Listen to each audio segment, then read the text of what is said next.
हमारी आज की कहानी है डाकू रत्नाकर की। तो आइए शुरू करते हैं। हजारों साल पुरानी बात है। घनघोर घने जंगल में एक बस्ती हुआ करती थी। उस बस्ती में बहुत से अपराधी और खूंखार डाकू भी रहा करते थे। उन डाकुओं का सरदार था डाकू रत्नाकर। पूरे क्षेत्र में उसका आतंक फैला हुआ था। जैसे बुद्ध के समय में डाकू अंगुलीमाल राहगीरों को लूटा करता था, वैसे ही रत्नाकर राहगीरों को लूटा करता था। इसी से उसकी गृहस्थी चला करती थी। वह बड़ा क्रूर और कपटी डाकू था।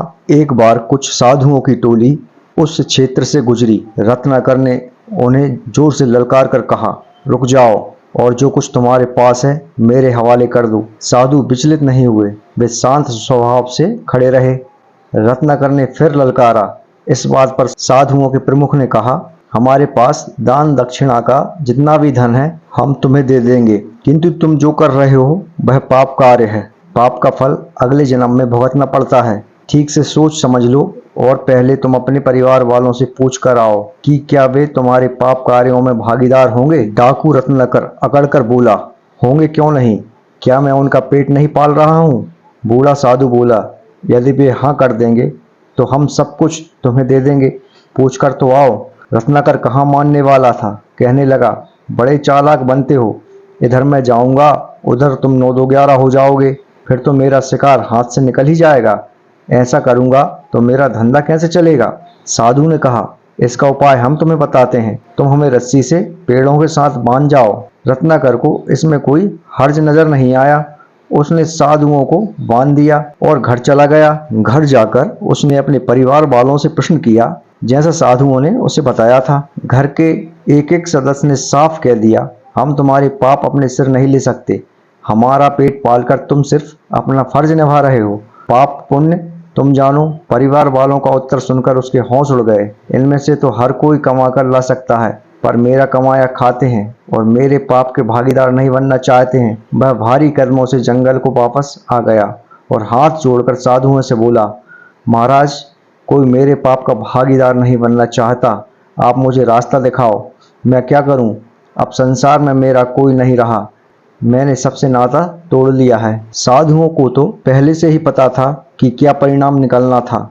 उन्होंने कहा, देखो भाई, मेहनत की कमाई से ही खाना चाहिए, यही पुण्य का कार्य है।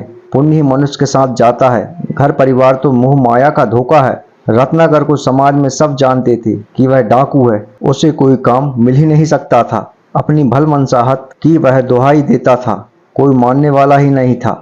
उससे तो कोई बात तक नहीं करना चाहता था, उसे कहाँ से काम मिलता। उसने पहले ही इतने पाप कमा रखे थे कि भव सागर से पार उतरना संभव न था। साधुओं से उसने निवेदन किया, संसार सागर से पार उतरने का रास्ता बताएं। साधुओं ने कहा, जो हो चुका सो हो चुका। यदि तुम्हें अपने पाप कर्मों पर पछतावा है तो भगवान तुम्हें अवश्य क्षमा कर देंगे। पछतावा भी एक पुण्य होता है, इससे पाप धुल जाते हैं। जाओ और ईमानदारी से कमाओ खाओ, इसी से तुम्हारा कल्याण है। रत्नाकर ने कहा, अब मैं घर नहीं जाना चाहता, आप कृपा करके मुझे अपनी शरण में ले लो और मैं आपकी सेवा करूंगा और थोड़ा बहुत पुण्य अर्जित करूंगा। वृद्ध साधु ने कहा, ठीक है, हमारे साथ चलो, मन से मैल उतार दो, अच्छे कार्य करोगे तो मुक्ति मिल जाएगी। हमारी सेवा से ही काम नहीं चलेगा, अच्छे कार्य करो, भव सागर से पार उतर जाओगे। याद रखना, पुण्यों से ही मुक्ति मिलेगी। बाद में रत्नाकर एक महान तपस्वी साधु बना। रत्नाकर की कथा सुनकर दुनिया यही कहती है, पुण्यों से मुक्ति मिलेगी, अपनी करनी से ही स्वर्ग नरक मिलता है। दोस्तों, आपको डाकू रत्नाकर की कहानी कैसी लगी हमें कमेंट बॉक्स में जरूर बताएं और हमारे चैनल को लाइक सब्सक्राइब शेयर जरूर करें और बेल आइकॉन को भी दबाएं, जिससे कि हमारे आने वाले वीडियो की नोटिफिकेशन आपको मिलते रहें। मिलते हैं अगले वीडियो में, जब तक के लिए नमस्कार।